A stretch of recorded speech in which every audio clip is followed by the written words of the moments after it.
Today I'll be talking about dry eye and its latest management.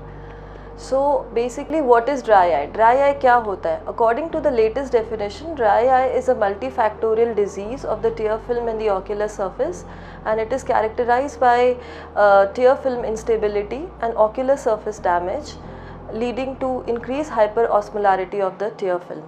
In the current scenario, there are multiple causes for dry eyes. One of the important causes is digital eye strain, यानी कि हम जो screen पे इतना ज़्यादा time व्यतीत कर रहे हैं उसकी वजह से dryness is a very common issue nowadays, specially in the young population. इसके कई कारण होते हैं, जैसे कि आजकल ज़्यादातर हमारा जो काम होता है या तो लैपटॉप पे होता है या मोबाइल पे होता है, तो दिन में 8 से 10 घंटे तो हम स्क्रीन पर ही देखते हैं. तो बेसिकली 100% पॉपुलेशन में थोड़ी बहुत ड्राइनेस आजकल होती है. तो इसके लिए ज़रूरी है कि एक बार अपने आई डॉक्टर से आप सलाह लें, एक बार उनसे कंसल्ट करें और देखिए कि एक्चुअली ड्राइनेस कितनी है आपकी आँख में और इसका सही ट्रीटमेंट आप स्टार्ट कर सकें. अभी मैंने डिजिटल आई स्ट्रेन की बात की. एक और इम्पॉर्टेंट कॉज है हमारे कंट्री में आजकल ड्राइनेस का, दैट इज़ इंक्रीजिंग पोल्यूशन की मात्रा इतनी अधिक हो गई है कि आजकल हम बाहर जाते हैं, आँखों में डस्ट पड़ती है, धुआं पड़ता है, इसकी वजह से आँखों में सूजन आ जाती है, ड्राइनेस आ जाती है, एलर्जीज़ हो रही है डिफरेंट तरह की.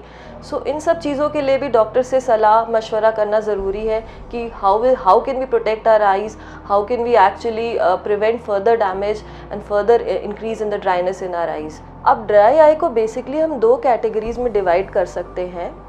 सबसे इम्पॉर्टेंट कॉज है इवेपोरेटिव ड्राई आई, यानी कि टीयर्स जल्दी बंद तो रहे लेकिन जल्दी आंखों से आंसू सूख जाते हैं पेशेंट के. तो इस तरह के पेशेंट्स अक्सर आते हैं हमारे पास और हम बोलते हैं कि हमारी आंखों में फॉरेन बॉडी सेंसेशन हो रहा है, हमारी आंखों में लाली हो रही है, सूजन हो रही है. डॉक्टर्स दवाइयाँ देते हैं लेकिन पेशेंट के सिम्टम्स फिर भी नहीं जाते. कई डॉक्टर्स के पास जाते हैं, एक डॉक्टर से दूसरे डॉक्टर के पास, फिर भी इलाज संभव नहीं हो पाता है. तो क्या कारण है इस तरह की ड्राइनेस का?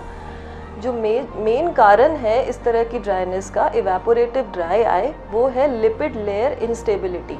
यानी कि आँखों में जो तेल की ग्रंथियां हैं उसमें तेल या तो ठीक से पैदा नहीं हो रहा या जो पैदा हो रहा है उसकी क्वालिटी अच्छी नहीं है. तो लिपिड लेयर इंस्टेबिलिटी को ठीक करने के आजकल नए उपकरण आ चुके हैं. तो उनमें से कुछ तो नॉर्मल जो हमारा ट्रीटमेंट रहा है अभी तक इस तरह की बीमारी ठीक करने का, यूजुअली हम पेशेंट्स को बोलते हैं गर्म पानी से सिकाई करो, आंखों में ड्रॉप्स डालो, मलहम लगाओ. पेशेंट्स को उनसे फ़ायदा नहीं हो रहा. तो अब जो नए लेटेस्ट मैनेजमेंट के डायग्नोसिस के हमारे पास इक्विपमेंट आए हैं हमारे सेंटर में, मैं उनके बारे में आपको बताऊँगी. उसमें से 2 इम्पॉर्टेंट इक्विपमेंट हैं, लिपीव्यू और लिपीफ्लो. अब लिपीव्यू क्या चीज़ है?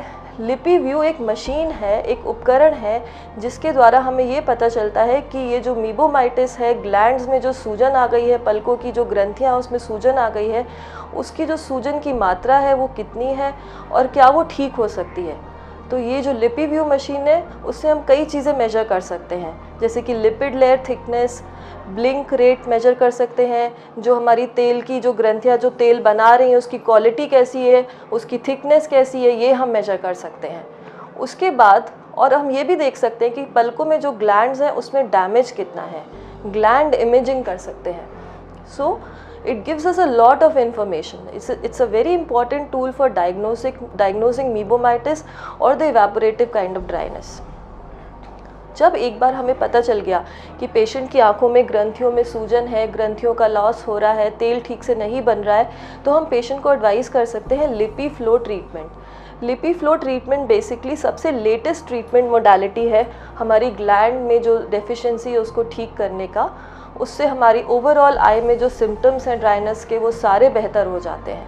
And it's one of the latest management modality for the treatment of meibomitis. इसमें हम पेशेंट की आंख में एक छोटा सा इक्विपमेंट लगाते हैं, 12 मिनट का ट्रीटमेंट होता है और उससे पलकों में जो सूजन है, बाहर से पलकों में मसाज होता है, अंदर से गर्म वेक्टर थर्मल पल्सेस दी जाती हैं, जिसकी वजह से जो ग्लैंड्स में तेल कम बन रहा है, जो ग्लैंड्स ऑब्स्ट्रक्टेड हैं, वो सब खुल जाती हैं और सूजन कम हो जाती है ग्लैंड्स की. सिर्फ एक ही ट्रीटमेंट 12 मिनट का काफ़ी होता है और 1 साल से 6 महीने ट्रीटमेंट इफ़ेक्टिव होता है. और इसके बाद पेशेंट्स को दवाइयाँ भी कम डालनी पड़ती है, उनके सिम्टम्स भी काफ़ी बेटर हो जाते हैं.